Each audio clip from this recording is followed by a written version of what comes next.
Welcome to Comic Power. I am your host, Comic Killer 72. Welcome to the segment called Top List. This is the segment where I give you the best of a particular category. Today we're going to do the top 10 female artists in comics.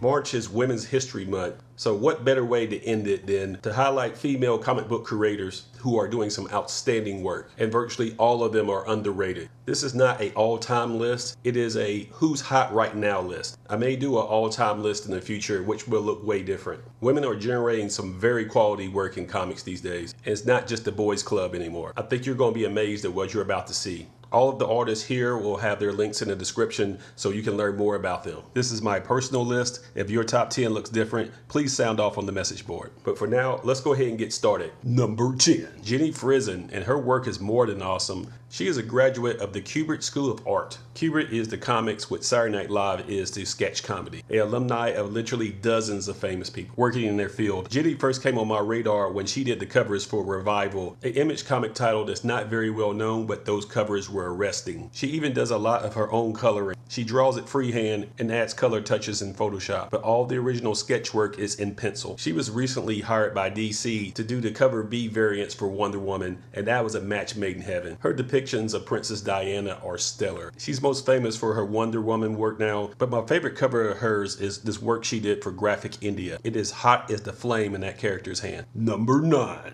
Babs Tarr. And Babs is probably one of the nicest people you ever met in your life. Along with her creative partner, Brandon Fletcher, she redefined Batgirl and drew it in a more manga style, making the title more fun, more accessible to younger readers, and building its own universe separate from Batman. She's American born and was raised in Charleston, South Carolina, but she attended the OSAKA University of Arts in Japan, so you can see the influence of manga all through her style, like this Sailor Moon piece here. Her latest work is at Image Comics doing Motor Crush, about an African-American female motorcycle racer told 50 years in the future. She teamed up with Brandon Fletcher and Cameron Stewart to do this project. Motor Crush number 1 made my top 10 comics of 2016 list. I loved what she did on Batgirl, redefining that character, and I love even more her new work at Image doing Motor Crush. Number 8. Afua Richardson, who I've talked about before, she's one of the few African-American female artists in comics. She did her first professional work under the pen name LOKATA. She first came on my radar when she drew and did the interiors for Genius number 1 from Top Cow Image Comics, about African-American teenage girl from South Central leading an armed guerrilla militia that wants to secede from the United States. Here's her work on Black Magic number 3 doing the cover B variant, which is a very strong piece.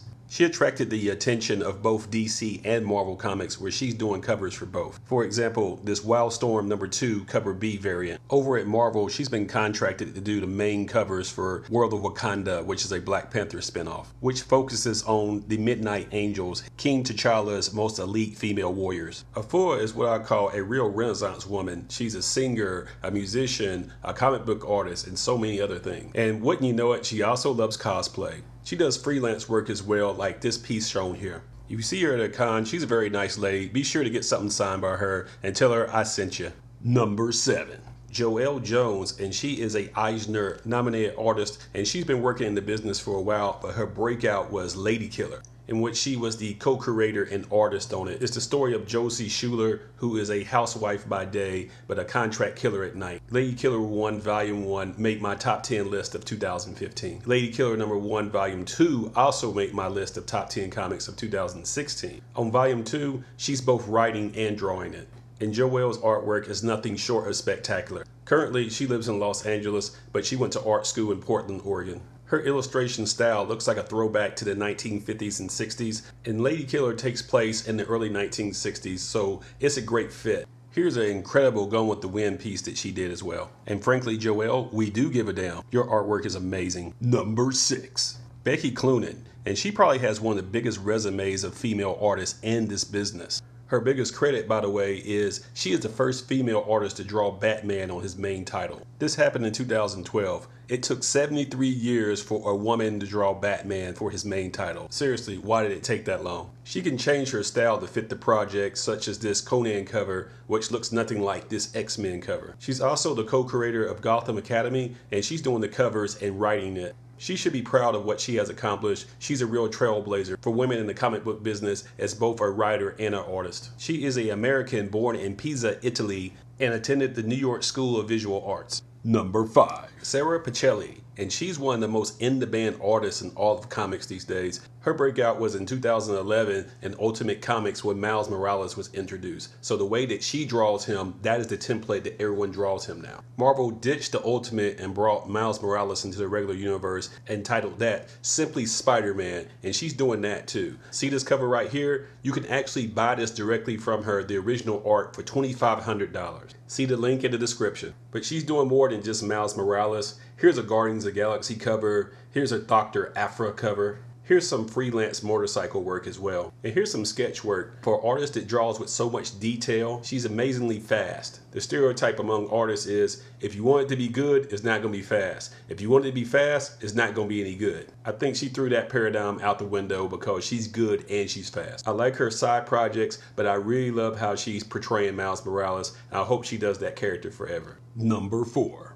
Amanda Conner. And she's got the best job security in the world because she was the artist for the new 52 version of Harley Quinn, and now she's the writer and the cover artist of the Rebirth version of Harley Quinn. Harley Quinn is no doubt the most popular female comic book character, and just like Marvel with Deadpool, they can use her for anything. So the creative team behind that, they got nothing to worry about. They got a lot of work on their hands and a consistent paycheck. But not so fast. Amanda had to prove herself before she got this gig, such as this excellent Red Sonja cover. This Daredevil Dark Knights cover also is outstanding. As I stated before, she's gotten the opportunity to write Harley Quinn, which I view as a promotion. She's still doing the covers though. I like her style because it's comedic without being too goofy, which works well for the Harley Quinn character. A touch of serious, a touch of zaniness, with a outlandish sense of humor like Tank Girl or maybe Deadpool. This Elektra sketch is impressive, and this old school Catwoman is captivating.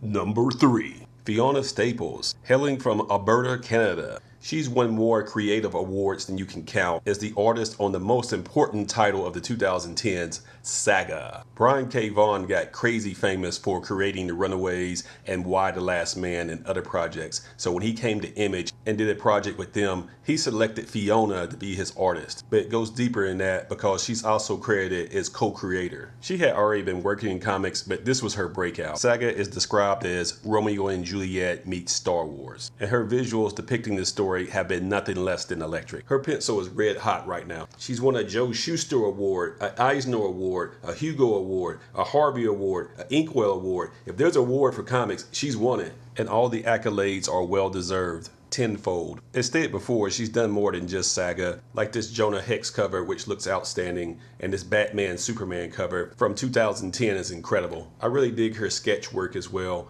And this Josie and the Pussycats poster is absolutely phenomenal. Long live Fiona Staples. Number 2. Sana Takata. And she's a real mystery lady who hails from Japan and has been cranking out phenomenal work since 2009 in comics. But her breakout was in 2015 as the artist on the Eisner Award nominated Monstrous. Monstrous is written by Marjorie Liu, so you have an all-female creative team on this.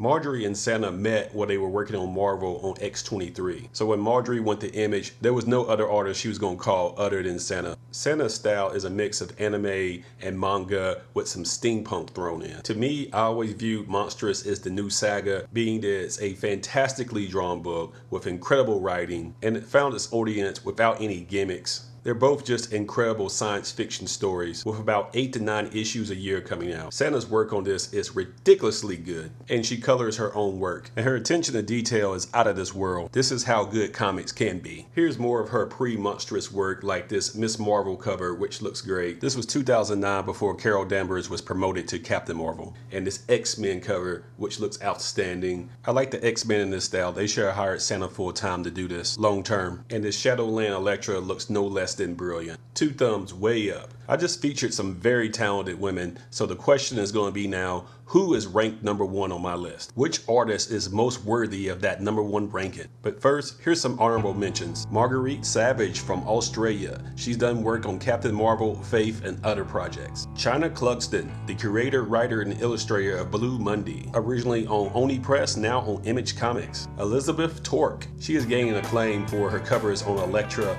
and the Mighty Captain Marvel. Amy Reeder, best known as the co-creator and artist on Rocket Girl. Kristen Gutznick, who's the creator and writer and artist on Pinch Girl. From Scout Comics, Emma Rios from Spain, best known as the artist on the horror western Pretty Deadly from Image Comics. Natasha Alterici, who's the creator, writer, and illustrator on Heathen for Vault Comics. And Jill Thompson, best known for her work on Sandman. She's a real pioneer for female comic book artists. Now, that brings us to number 1, and that prestigious title goes to Nicola Scott.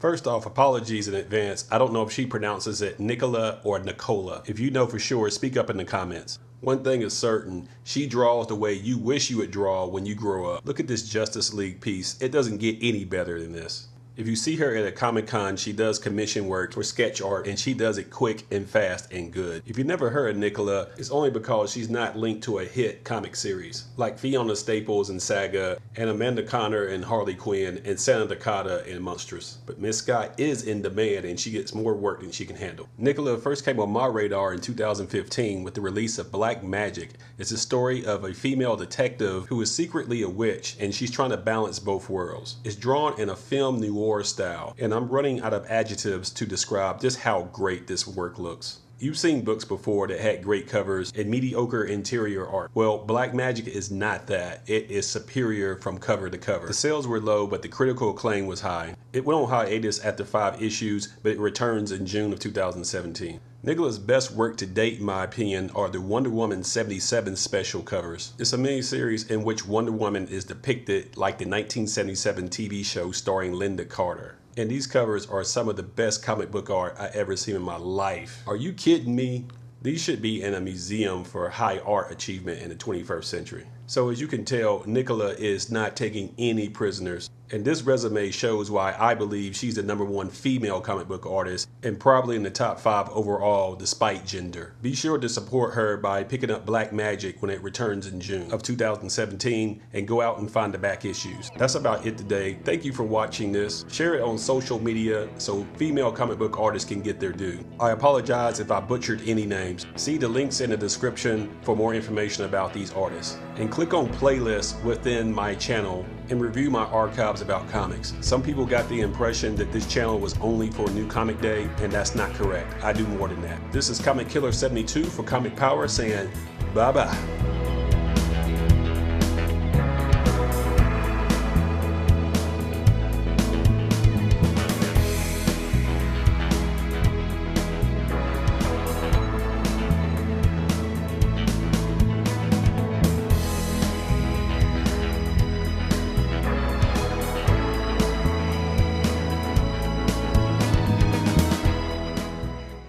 And don't forget to share this video, click on subscribe, give it a thumbs up, and tell everyone you know about this channel to help it grow. Thank you for your support.